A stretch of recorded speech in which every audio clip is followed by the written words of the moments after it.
Good. Hi, good evening.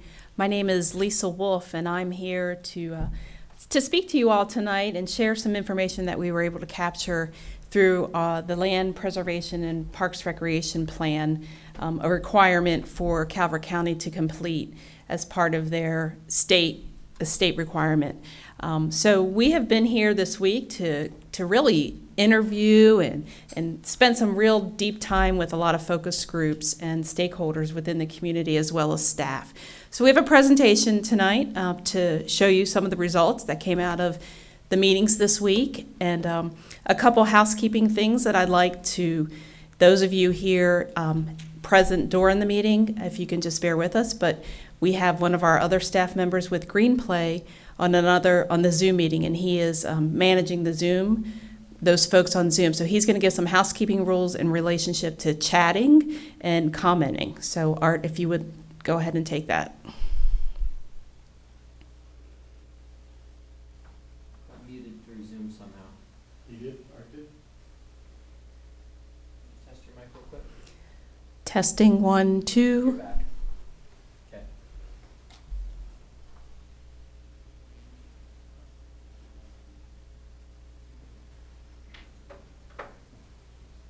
He's done. He's done? Oh, okay. So a little technical difficulty. So basically, what we're doing is we're going to ask those of you participating in Zoom to basically hold your comments, or if you have a specific comment that you would like to make sure that we hear, you can go ahead and enter that into the chat. And what we'll do at the end of tonight's meeting is we'll go ahead and try to answer those as best as we can. Art Thatcher from our staff will actually be manning the chat, and if it's something that he feels comfortable answering, he'll go ahead and do that. So that being said, we're ready to move on. So as I mentioned, my name's Lisa Wolf. I have with me a staff member, Tom Deal. He's also participating via Zoom here with me tonight, and we are Green Play. And Green Play was hired, as I mentioned, by the county to oversee the Land Preservation and Parks Recreation Plan for the county. So what that is basically is it's a plan that every county within the state of North Carolina is asked to complete and participate in order to seek funding assistance and grant assistance moving forward as you go through any processes and really master planning overall. So this is our team, Lisa Wolf. We also have Art Thatcher, as I mentioned, with Green Play. Tom Deals, our project consultant, and Dave Peterson and Kaylin Veal were also part of our team from within the Green Play side of things. We have a couple subcontractors that we work with throughout this process, and a lot of those folks are from this area. One of the things we pride ourselves in is that we work directly with architects, landscape architects within an area where we're here developing the plans. So a little bit about Green Play. We've been around for 20 plus years. We actually serve and complete master plans and feasibility studies across the nation. We've done over 650 plans nationwide. So really proud to be here and to be selected, and you guys have a great team of staff members and facilities overall as well. So Green Play basically works in collaboration with the organization that we're here representing, and we really want to achieve the goals of the community and of the plan moving forward. So it's a true collaborative effort. I mentioned a little bit about the purpose of the plan and the vision, so you can see this here. It will provide a basis for the LPPRP, Land Preservation and Recreation Plan for the state. And you can continue to read through some of this information here. One of the unique things about Green Play is we dive deep within the community to seek community engagement and really what the community needs are. So this is what I always like to call this our wheel of community engagement. And on the wheel, if you look to the right side of the wheel, you'll see the on-site data collection, then the focus groups, the public meetings, as well as stakeholder interviews. then going on to key leader interviews. So this right side of the wheel basically represents information that we've collected this week. We basically have been out in the field, have visited some of the facilities. Our staff, Kaylin and Dave, have been on site and basically visiting ball fields, visiting outdoor facilities, playgrounds, and all the parks within the system. And they have done that as well this week. And they go through and do a thorough analysis of any needs or anything that they felt meets our rating system to be rated. So the information they capture, the information we capture, also helps to format and bring together the statistically valid survey.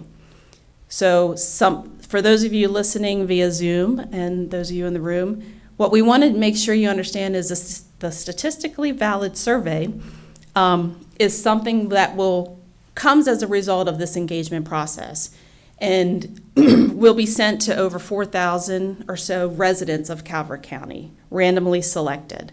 We work with the company RRC, and it'll come in an envelope. And for those of you who receive it, we would certainly highly support and recommend that you fill that out. You also have a code at the bottom of that survey for you to be able to complete that online. So rather than doing it the old-fashioned way of mail, feel free to complete that online. After about 2 weeks, when that survey launches, we'll offer the open link survey. So if you didn't get the survey through the statistically valid process, we would encourage you to submit any comments and information through the open link. So if any of you are in the school systems or athletic coaches, certainly encourage you to share that open link and even maybe just a message that says, please be on the lookout for the statistically valid survey in the mail within these weeks. And we certainly will keep the staff up to date on when that will be happening. So that's basically our engagement process.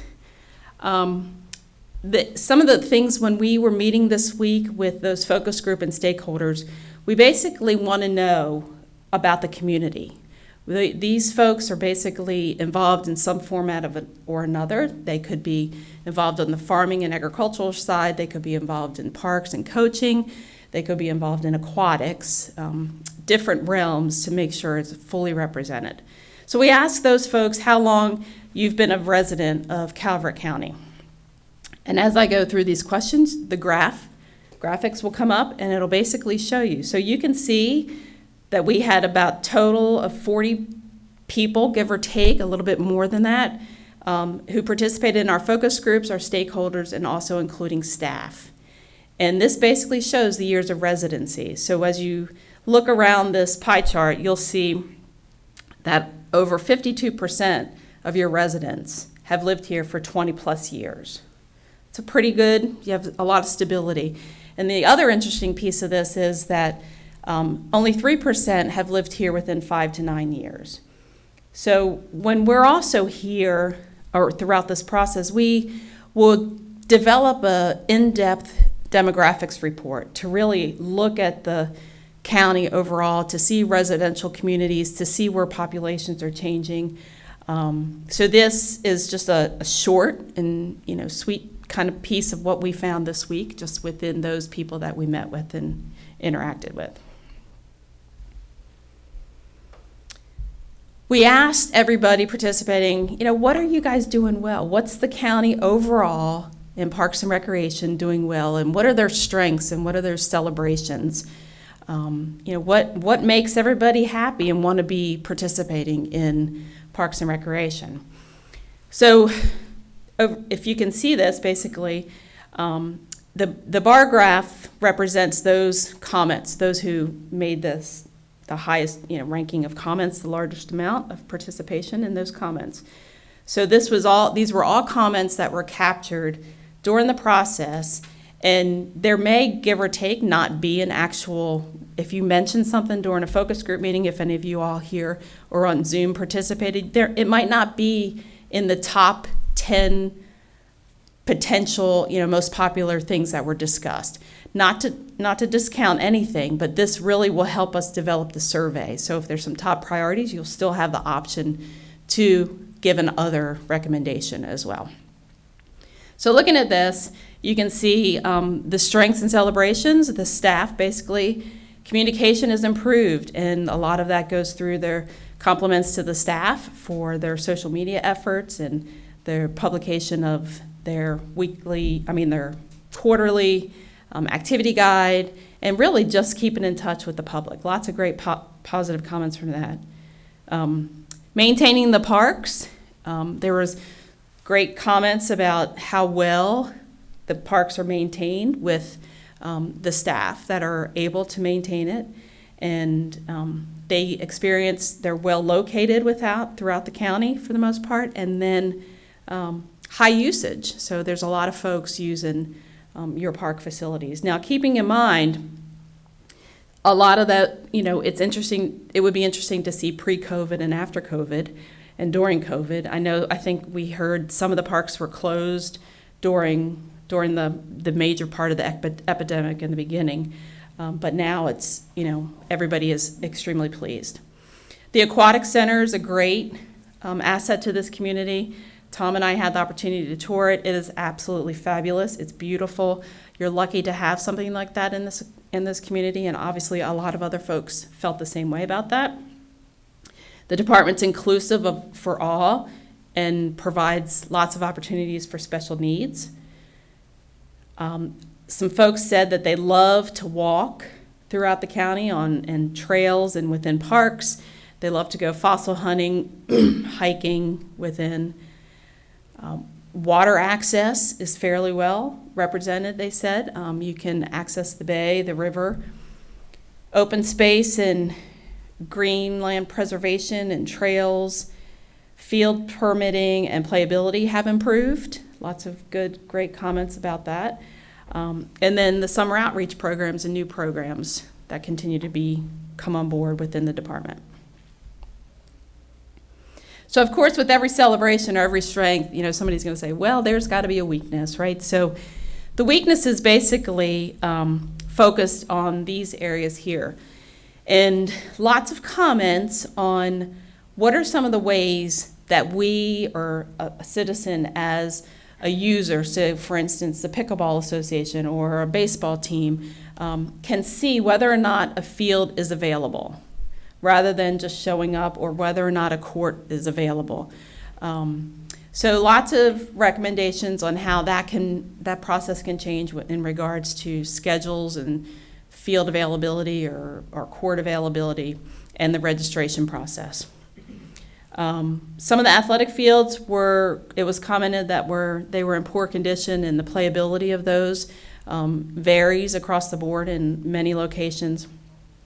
And that really they're multiple use of a lot of those fields. So you have the rectangular field, it was a baseball or softball field within a same field, right? So looking at that aspect, and of course that's probably seasonally based on sports and the needs that the staff has to try to balance everything out.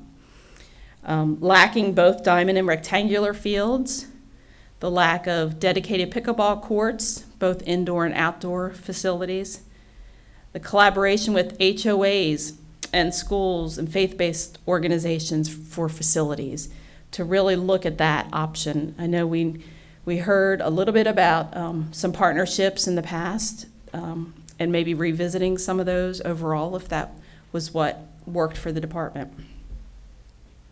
Lack of synthetic turf fields. Of course, that's a great opportunity to eliminate to deal with rain constraints when you have a lot of athletic fields, but it certainly is, it was highly recognized as a weakness within the community overall. Lack of indoor fitness equipment other than the aquatic center, so thinking about outside of the box, where else could there be a fitness center? And then lastly, new developments.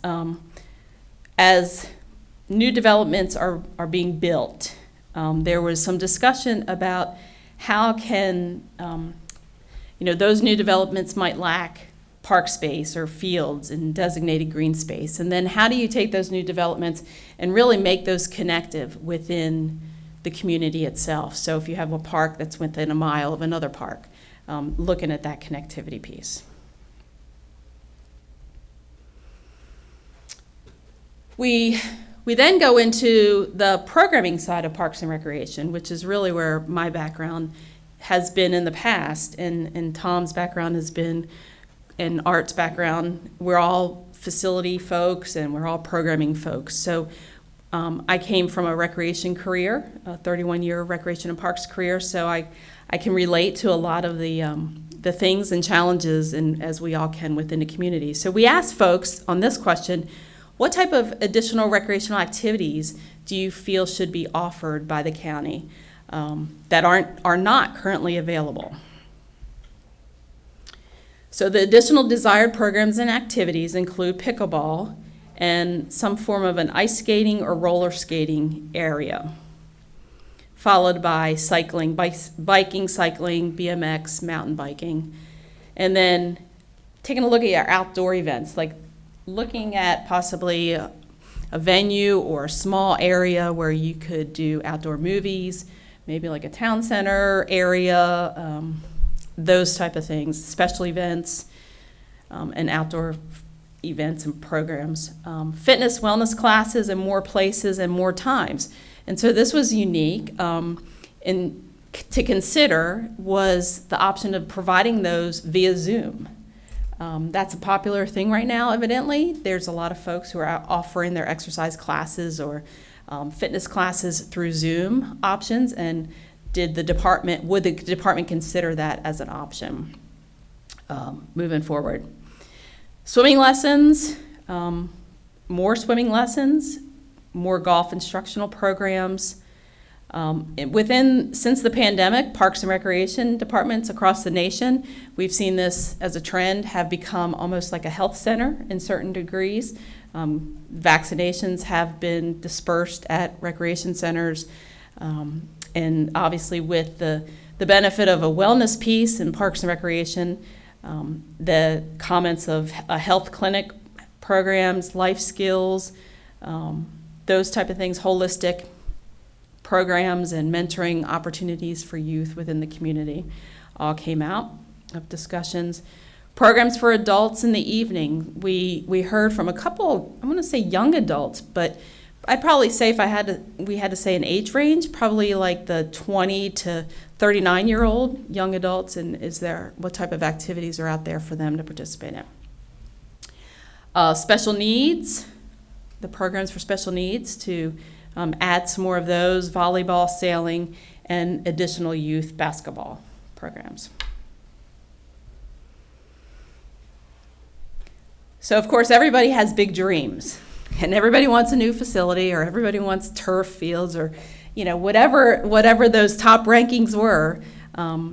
This is where we're going to show you what all that big wish list is that came out of this week. So the additional amenities and facilities desired, you can see here: athletic fields, rectangular diamond, the need for synthetic turf, lighting, upgrades within that realm.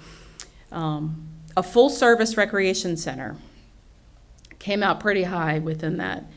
Improving amenities, landscaping, shade structures or shade areas within parks for folks and kids to be in. Fencing on ball fields, certain ball fields should be looked at, and then they would hope, and then of course lighting. Water access to the beaches and rivers. So some of these you kind of see, it's almost like it's an asset, and then somebody will say, I want more, or it's a problem, we don't have enough access. So, this will, when the surveys develop, this will certainly help narrow down specifically what that is, whether it's a wish for a new amenity or whether it's an issue or not. Upgrade to the aquatic facility and the amenities there. A tournament field complex, that would be synthetic turf with diamond and rectangle fields. Bike paths, and of course bike paths can be on-road bike paths, or they could be mountain bike paths within parks and trails. That was commonly discussed off and on throughout the week. A performing arts or amphitheater center came up. And what I want to say about that is also there was some discussion, and you'll see, I think, moving forward, that not everybody's an athlete. So looking at a well-rounded opportunity for youth to participate that might not be athletes, whether that's a performing arts facility or an amphitheater or something along those lines had come up. Dedicated pickleball courts, indoor and outdoor. Tennis court lighting needs to be upgraded. Batting cages near fields and complexes. A new clubhouse at the golf course. And what I'll say about that is actually that's in the process. So we did hear things that some folks weren't aware of was in the process of being built or being under contract or what have you. So that is actually something that'll be coming. Baseball fields need to be synthetic turf. Some type of a park with a pump track. If you're familiar with what a pump track is, it's a small version of a bicycle or a mountain bike or track, but it's kind of physical. So you're going in a large circle and you're going up these really smaller hills. So it's almost like a BMX option, but it's popular across the nation and within parks and recreation departments. It's a trend, so it's a little bit different than your typical BMX riding. The ice and roller rink came up. Concession stands throughout the system at fields. So if there are games going on, there's no access to any concessions at some of the games. And there was some discussion about having food trucks, a food truck area for food trucks to participate in, if that would be possible. Portable mounds, they would like to see at some of the fields, and the dedicated indoor tennis courts. When we come in, as I mentioned, the demographics and trends piece that we'll complete, we look at the whole area of the county. And so here we had the question of what areas do you think, as a citizen of the county, feel might be underserved? And this is the chart that came out of our results. So there was a lot of comments about the southern half of the county being underserved, whether that be through programs, whether that be through facilities, nothing specific, but just overall. The young adults, I mentioned earlier, teens, the Lusby area, Solomons, Huntingtown, lack of parks there, multi-house units and renters are underserved, people without technology and communication. So certain areas of the county, I guess broadband is a little difficult for some folks, and maybe when you're trying to get folks involved, they're not able to get the social media post or they're not able to access the website. Once again, the bike park, pump track, single track BMX, street course, those type of athletes or youth and adults actually do both of those. It came up. So non-traditional sports participants, so that goes back to my comment about the performing arts to consider. The west side of Route 4 to the river was mentioned, boaters, special needs, people near Dunkirk Park, North Beach, young children, and lower income folks. Those were all mentioned. So as you dream, and you dream big, obviously everything comes with a price tag. I can remember, back in college when I had to take Econ 101, it was, my teacher and professor said there's no such thing as a free lunch, right? So basically nowadays you can see that, but everything is going to cost somebody something. So the financially supported piece, how should these new initiatives be funded? And how can the county, what are some great recommendations? So we know some of the options that come out of it, but we wanted to see if there's anybody else that has any input or any other suggestions. So financial support here, strongly ahead was user fees and registration. So everybody's willing to maybe pay a little bit more to play for a better facility, maybe to pay a little bit more for a fitness program. Nothing really specific, but just overall user fees and registration fees they would consider being willing to pay and help financially support.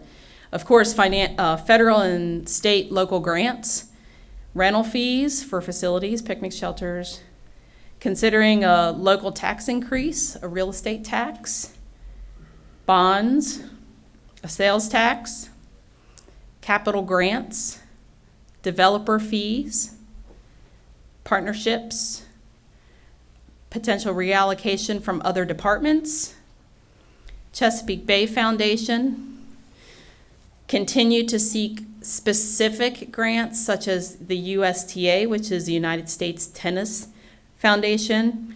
Those type of athletic organizations have opportunities to help fund facilities as well as programs. Sponsorships and national vendors, looking here within your community, what type of a sponsorship could you develop with a strong employer within, especially if their employees are participating within the system. Promote an annual park pass, and then a donor campaign. So if you're trying to get a specific item financially paid for, to consider donor campaigns. We actually had folks that said that they would be willing to, and some of the organizations would be, the athletic organizations would be willing to really help, financially support in pretty large amounts, actually, when we heard some of the challenges they have within themselves in trying to find some facilities and what they have to use.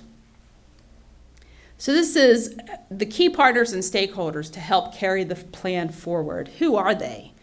We have a really long list that's going to come up, but I just wanted to say these are the people within the community that felt this piece of it could be the ones to help and make this plan sustainable and carry it through to fruition. So I'm not going to read this whole entire list. I'll give everybody a few seconds or a minute to read through it, and if anybody has any questions. And while everybody's reading, I'll just check in with Tom and Art to see if there's any chat questions. Not? Okay.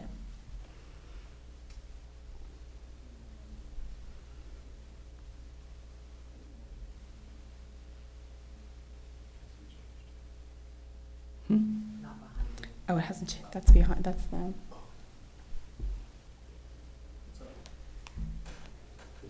It's a different screen. Oh, don't worry about that one. We'll get you. Okay. Yeah. These guys want to see it. You can turn around, yeah. Sorry. There we go. Got it? Okay. Thank you. Okay, so everybody in the room now can read through that list.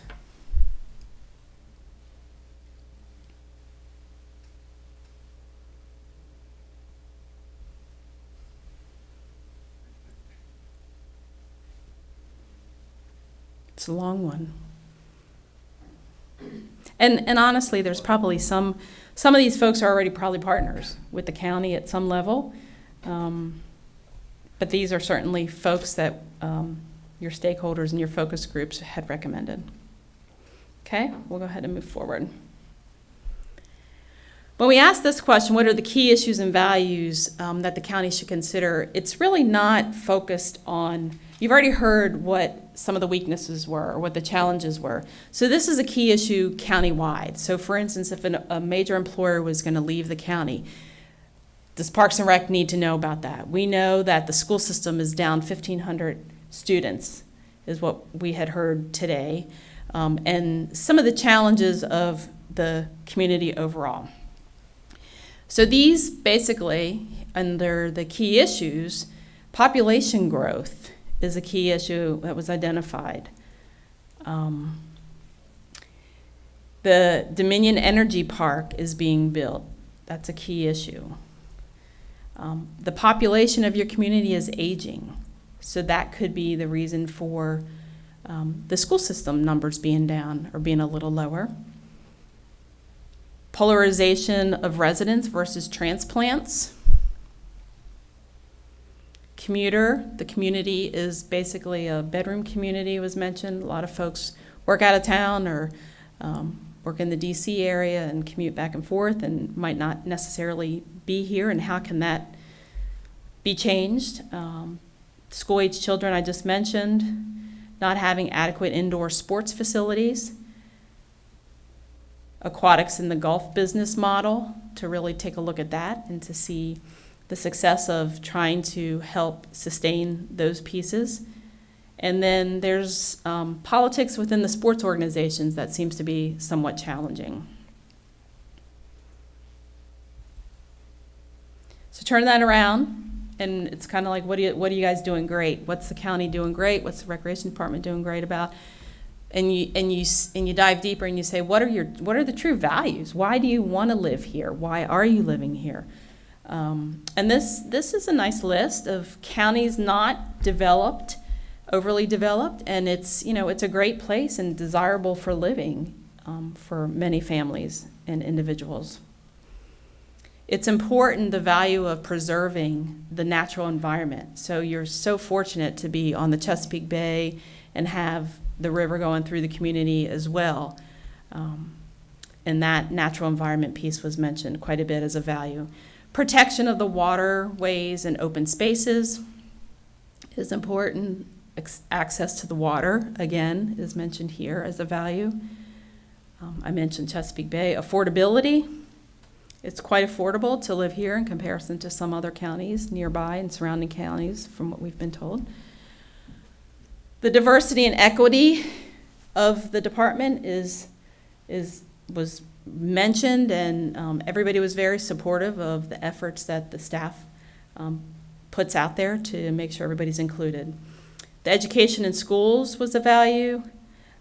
Family overall within this community is listed as a core value. Everybody, you guys value, the overall family atmosphere within the community. The presence of the military base here is an asset and a value, and then that other value is that it's a farming community, and it's a very rural area for many. So after all those questions, we make it a little more difficult for everybody participating. We want to know what the priorities are. What, in some of the groups, we asked, give us 2 priorities that you feel the County Parks and Recreation Department should consider moving forward. And these are questions, of course, that are going to be on the survey with these options listed, as well as maybe some here and there that were not, that might not be showing up here as top priorities. So, adding turf fields, adding multi-purpose indoor complex. Hold on a second here. Update and upgrade the amenities at current parks and facilities and enhance the user experience overall. The schedule permitting process and the availability for folks to be able to see if fields and courts are available. I mentioned that in the very beginning as a challenge. That became a priority. The environmental sustainability of the county department is a priority. Infrastructure, budget, operation, and maintenance costs through a cost recovery process considering that should be a priority. It's important to maintain what you have. As you all know, you have some awesome facilities, and some folks said, let's not build anything else. Let's just maintain what we have. Dedicated pickleball courts, indoor and outdoor, the ice roller skating, one of the top 5 initiatives there, and improving communication, marketing, and outreach overall for the department. These are some of the additional priorities that came up in the discussion, so happy to have you read these. I'll give you a few seconds or minutes to take a look at that.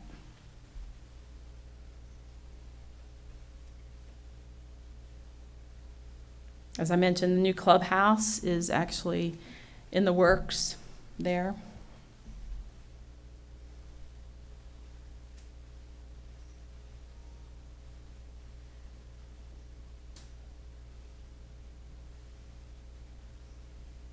Okay, we'll go ahead and move forward. So the vision of the county, we all have a vision for the most part, and this was a unique opportunity for folks to tell us, what is your overall vision for Parks and Recreation in the county? Bring everything together now, and let's see what we can come up with. So keep doing what you're doing. Was certainly something to be more efficient, effective, well-maintained, but not the extreme. Can't please everybody. We all know that. Provide services to all people, improving communication, come and enjoy yourself with the resources available in the county, expand opportunities to be healthy and active, have a vibrant, connected community that promotes physical, psychological, mental wellness, well-being together, people from all walks of life, stations, colors, hues, and shapes to participate in common activities, goals, focusing on connectivity. Preserve the rural nature of the county, using the open space to an optimum level to connect people within the community overall. Parks and Recreation fosters positive thoughts. Involve the outdoors for all ages and all level abilities. So it would be interesting for you to look at the vision statement that they have now and see if there's any new things that could be added or any comparisons. So that's the result of the questions that we asked the focus groups throughout the week in the chart, and this will help us determine the questions for the overall survey, as I had mentioned. So I am happy to open up the discussion for any comments, any feedback, or any suggestions. And for those of you participating via Zoom, if you could ask your question to, and Art Thatcher will respond, and I will be able to hopefully answer that via the translation between Tom and I. So feel free to type in. Does anybody in the room have any questions, comments, concerns? Yeah, actually, I came here to kind of advocate for a couple of things. One thing that I've noticed, I've been a county resident for about 11 years now. I've gone to just run on a track, a high school track. Often the track does not have access. And I've noticed that particularly middle-aged ladies would like to walk around track where they can, hey, I've done a quarter mile, half mile, they can keep track of how much exercise they've done. They also like to have a stroller to push. And a high school track is a great setup for that. And I think they also like the idea of being a little bit safer and, not being away in some kind of secluded area. Mm-hmm. And so my thought was just having tracks for that kind of exercise in the northern, middle, and southern parts of the county. Mm-hmm. I understand that there might be some liability issues or access issues with the school facilities that they did not want to share that. That was one point. Second point was I don't think this county has very good mountain biking facilities, although the terrain is perfect for. Excuse me, can I pause you? Okay, go up and speak to the mic, please, so we can hear you, for the people at Zoom. I seem like I'm taking over a meeting now. No, you don't. No, we need your input, yeah, please do. So Zoomers can hear. We didn't have mics for everyone out here. Thought about it.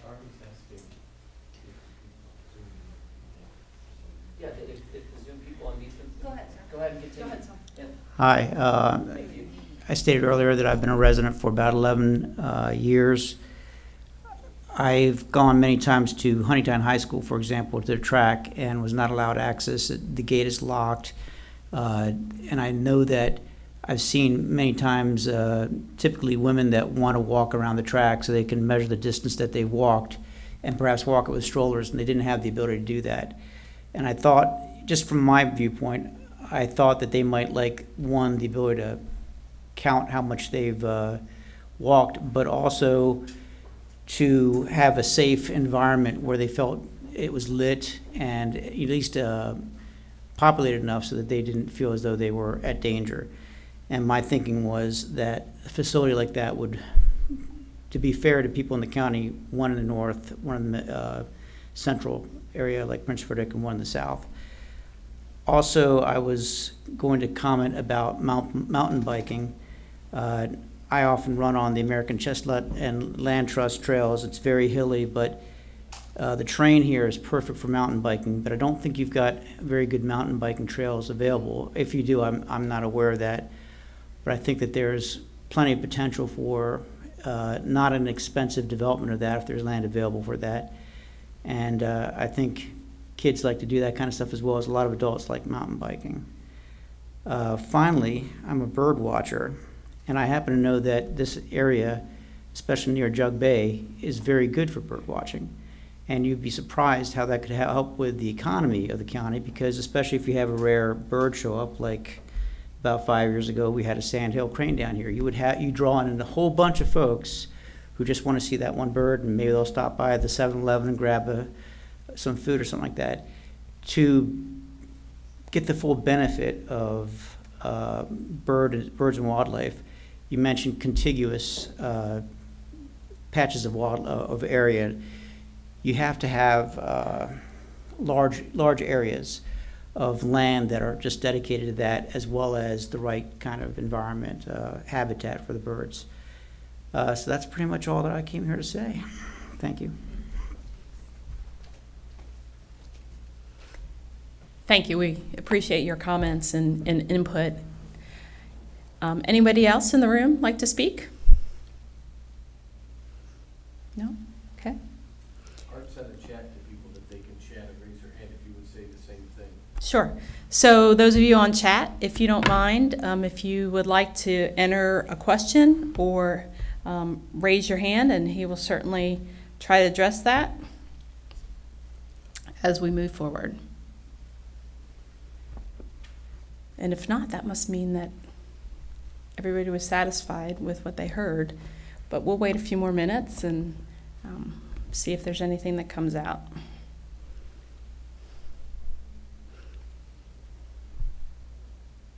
Here's a question. Okay. Thinking into the future, does the county have an ongoing budget for land acquisition?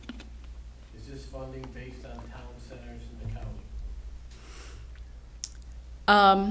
That might be a question. That's a question for one of the staff members to answer, so I will let that be addressed here. Good evening, Shannon Nozal, Director of Parks and Recreation. For land acquisition, we do use the program Open Space funds, which is a grant source through the State of Maryland Department of Natural Resources. And this master plan, the Land Preservation Parks and Recreation Plan, is a requirement to be eligible for those grant funds. And we do, Calvert County, we're allocated approximately about $300,000 annually for land acquisition, and approximately $300,000 for development. Now, development funds can also be used for acquisition, but not the other way around. So I hope that answers that question.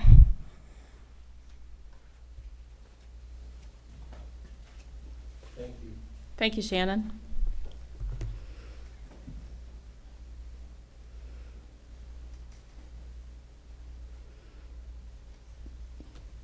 Any other questions within the chat? Feel free to share those with us.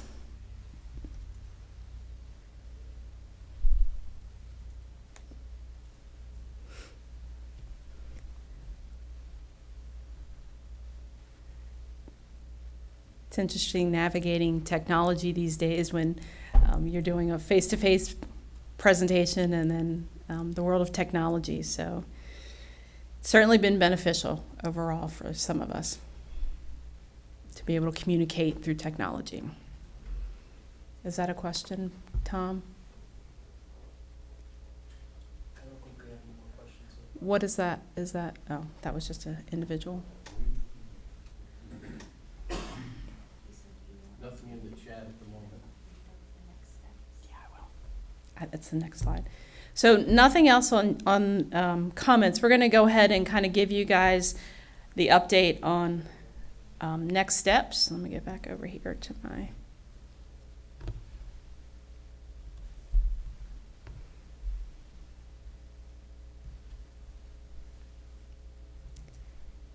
One of the things within the additional comments of those participating, these were mentioned as some additional comments to elaborate on those that have been made already tonight. So consider renting grounds of the Historical Society facility. How does the nuclear power plant support CCPR? Are all parks and facilities staffed at all times? Are they first aid trained? Revising the CCPR logo. getting something done in a timely manner, communication, and taking a look at the old Calvert Middle School property as not being utilized. However, that facility, my understanding is being considered for some type of a development project. So next steps in this process. This is an extensive process, so not just here tonight, as I mentioned, the survey, and a lot of the research of the demographics and trends. And the information we gathered will help develop this, help us go through the public needs assessment and identifying what those priorities of programs and facilities and amenities should be. So if you look at this slide here, you can see that the circle, the large circle, was a strategic kickoff, which that's a meeting of our project team, and that includes both county employees and staff as well as our Green Play team. We met and began to move the project forward. And one thing I'll compliment the county on some great collaboration is they have a lot of folks at the table from different departments in the planning department and the farm preservation and agricultural side, as well as Parks and Recreation. So a lot of these pieces all come together and really help in the communication process. So the next check mark you'll see is the community engagement survey, which is what we'll be developing, RRC will be developing over the next few weeks. And then that will be mailed out, and we'll make sure we stay on top of things with the county to be able to disperse that information out. The needs assessment, and then going on, we have 2 public meetings at the beginning of the process, or throughout the process. This is the first public meeting. The second one will be where the next large green circle is, which is the findings and visioning and the draft of that process. So we're taking all of the information that we captured through the survey results of both the open link and the statistically valid survey, the community engagement, as well as the assessment of the facilities out and about. And then we'll have that public meeting, probably an evening. That date has not actually been set yet with the county. And then draft the action plan, and then the final plan will go before the advisory board of the Parks and Recreation Department, as well as county commissioners. So that being said, this is our contact information. Of course, your local contact person is Shannon Nazell with the Parks and Recreation Department. I'm the project manager from the Green Play side, and along with Art Thatcher and Tom Deal, helping move things forward as well and engaged within the process. So thank you. Thank you for your time. And, feel free to reach out. You can reach out to us. You can send us an email. If you have any other comments, if something came to mind at some point after this presentation, that'd be great for us to hear from you. And to really stay engaged. Stay engaged and get those folks that you participate and interact with to stay engaged throughout the process, because it'll be quite successful for the county to be able to move forward. Thank you.